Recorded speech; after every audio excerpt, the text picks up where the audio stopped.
Imagine you are in a car, driving through a storm. The rain is pounding on the windshield. The thunder is crashing. You turn on the radio to get the weather report, but all you hear is static, crackling, noise, distortion. Does that mean the radio station has stopped broadcasting? No. The station is transmitting perfectly. The signal is strong. The problem is not the transmitter. The problem is your receiver. This is the exact situation for millions of believers today. God is speaking. He is broadcasting His wisdom, His guidance, and His warnings 24 hours a day. He is broadcasting healing to your body right now. But we are not picking up the signal. We hear the static of the world. We hear the noise of our own worries. We hear the arguments of our own logic. And because we hear nothing else, we conclude God is silent. But God is not silent. Your spiritual antenna is damaged.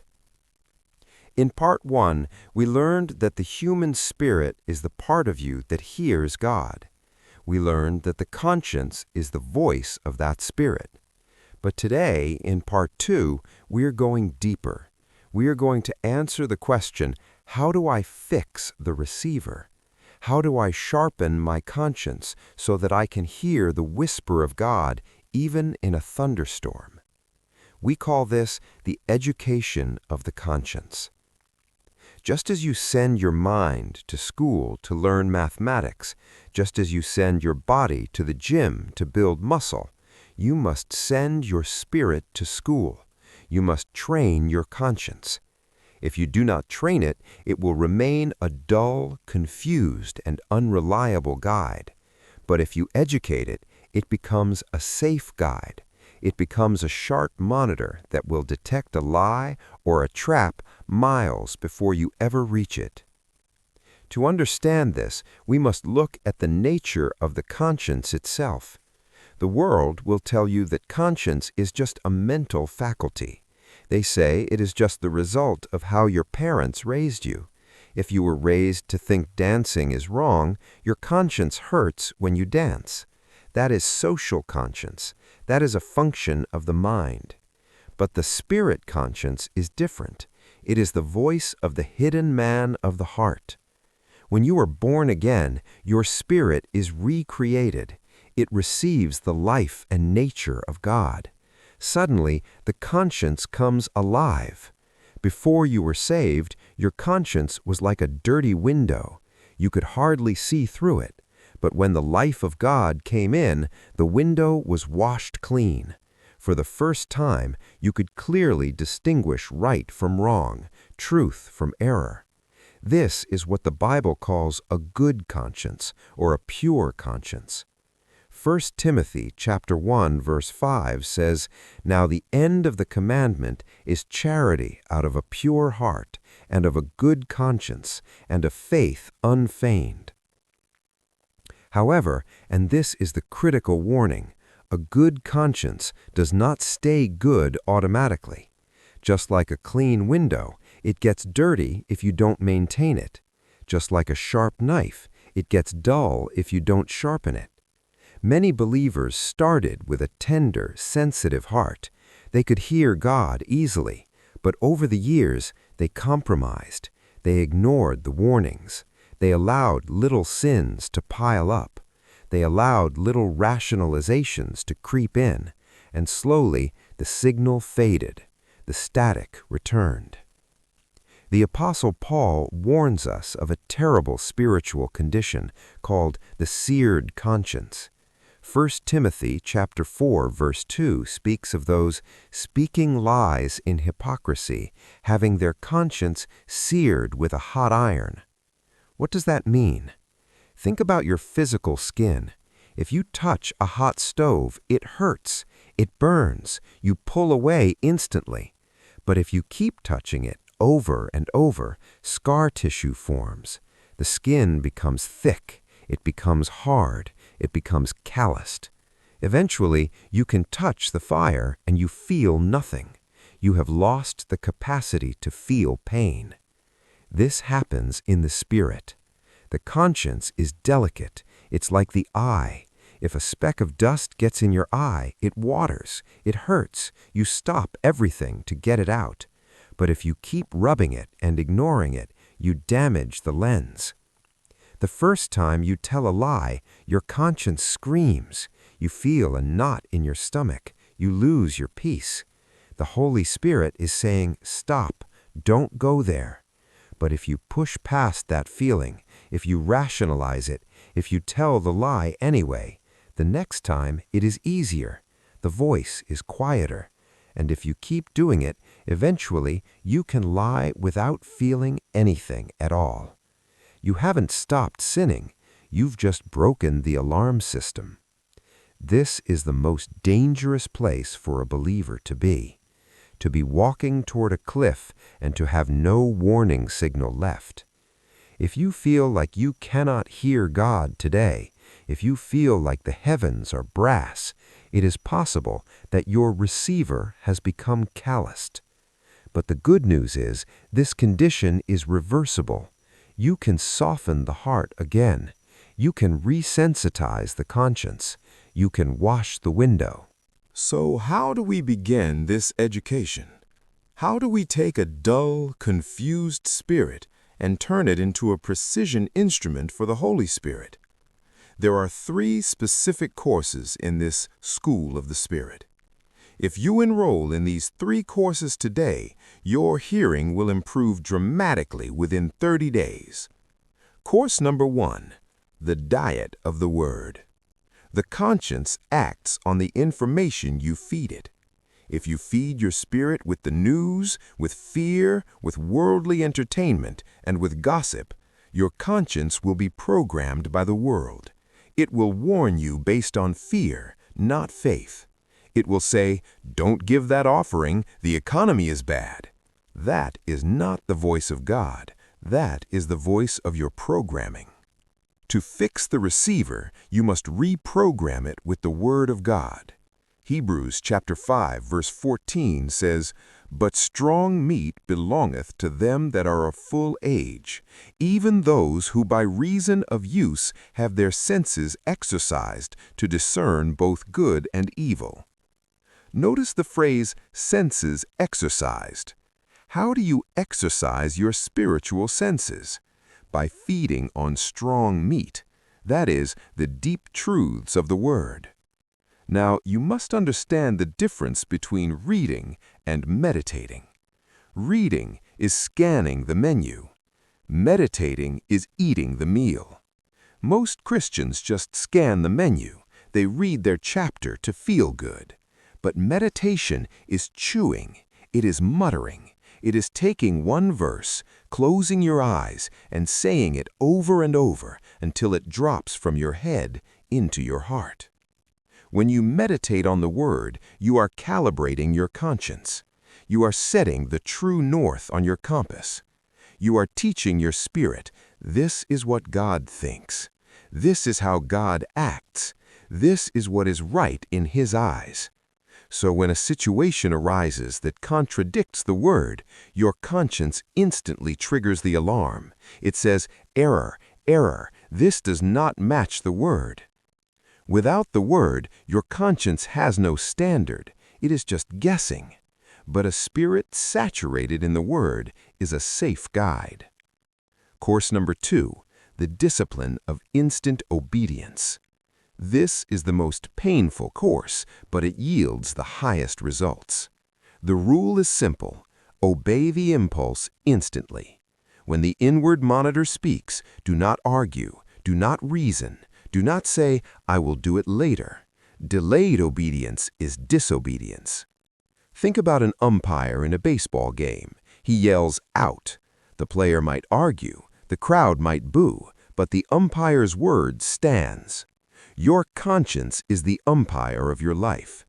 Colossians chapter 3, verse 15 says, let the peace of God rule in your hearts. The word rule means to act as an umpire. When it says, turn off the TV, you must turn it off. When it says, "Don't sign that paper," you must put the pen down. When it says, "Apologize," you must drop your pride and speak. Here is the secret. God usually trains us in the minor things. We want God to speak to us about the big things. Lord, who should I marry? Lord, should I start this business? But God is saying, I told you to make your bed and you didn't do it. I told you to stop gossiping and you kept talking. I told you to encourage your brother and you stayed silent. If you are not faithful in the least, you will not be faithful in the much. Luke chapter 16 verse 10 says, "He that is faithful in that which is least is faithful also in much, and he that is unjust in the least is unjust also in much." The mind loves to debate. The spirit loves to obey. The moment you start debating, you have left the spirit and entered the mind. Every time you obey the minor promptings, you are polishing the glass. You are telling the Holy Spirit, I am listening. I trust you. And because you are faithful with the whisper, He will trust you with the shout. Course number 3, the cleansing of the blood. What happens when you mess up? What happens when you realize, I missed it, I ignored the check in my spirit? This brings guilt, and guilt is the greatest enemy of hearing God. When you feel guilty, you hide from God. Like Adam in the garden, you run into the bushes, you stop praying, you stop expecting answers. Your conscience becomes defiled. A defiled conscience is static-filled, it is fearful, it is timid. You must learn how to wash the receiver instantly. 1 John chapter 1 verse 9 says, "If we confess our sins, He is faithful and just to forgive us our sins and to cleanse us from all unrighteousness." Notice the word cleanse. The blood of Jesus doesn't just cover the mistake, it washes the conscience clean. Hebrews chapter 9 verse 14 says, "How much more shall the blood of Christ, who through the eternal Spirit offered Himself without spot to God, purge your conscience from dead works to serve the living God?" The moment you realize you have disobeyed, stop right there. Don't carry the guilt for a week. Don't carry it for an hour. Deal with it in seconds. Say, "Father, I missed it. I ignored the check in my spirit. I ask forgiveness. I receive the cleansing of the blood. I thank you that my conscience is now tender again." And then move on. Do not wallow in condemnation. Condemnation creates noise.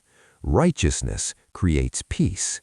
You need a quiet, confident spirit to hear the next instruction. Keep the account short. Keep the window clean. Now, let us look at the practical result of this education. What does an educated conscience look like in daily life?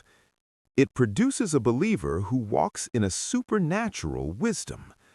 You will start to know things that your mind cannot explain. The Bible says in 1 Corinthians chapter 2, verse 16, "We have the mind of Christ." This is not a figure of speech. Through your spirit, you have access to the intelligence of the Creator, but this intelligence flows through the channel of the conscience. The world calls it a hunch. The world calls it a gut feeling, but the believer knows this is the voice of the Almighty. You will walk into a business meeting and everyone is excited about a deal. The numbers look perfect, the lawyers are happy, the logic is sound. But sitting in your chair, your inward monitor will flash a red light.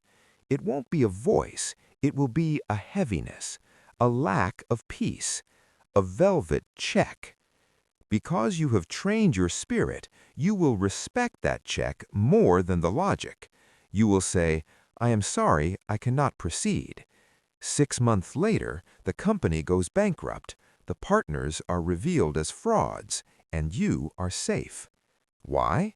Because the hidden man saw what the mind could not see. Or the opposite will happen. You will see an opportunity that looks impossible. Your mind says, "No way, too risky, we don't have the money." But your inward monitor gives you a green light, a velvet push, a deep, settling peace.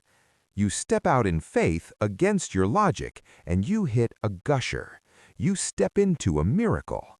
This is the wisdom of the just. This is how Jesus walked.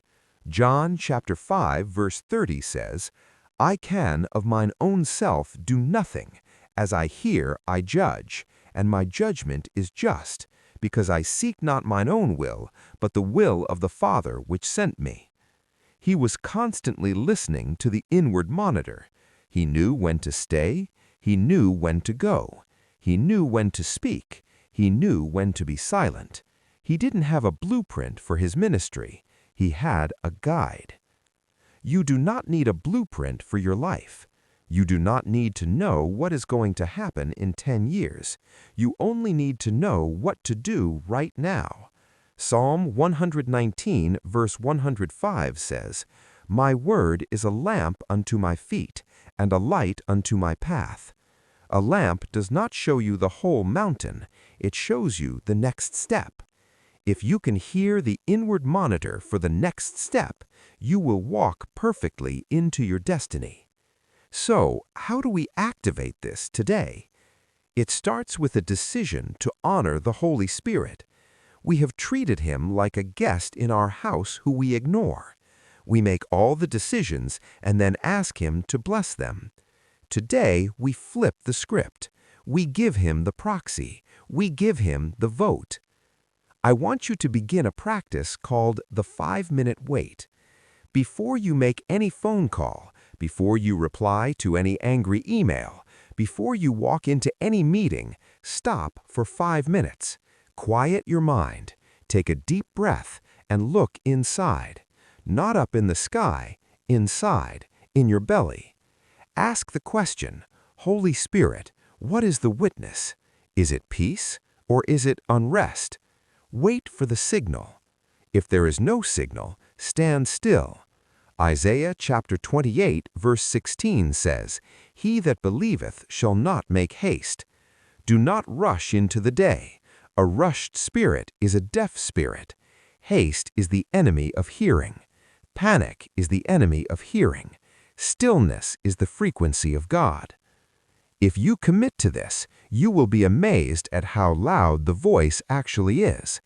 You will realize he has been speaking all along. You were just too busy to pick up the phone. I want to close with a confession of faith. Words have power to set the direction of your life. I want you to speak this over your spirit today.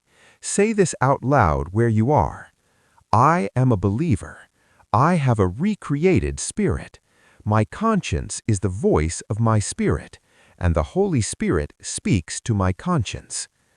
I refuse to have a seared conscience. I choose to have a tender heart. I repent of ignoring the voice.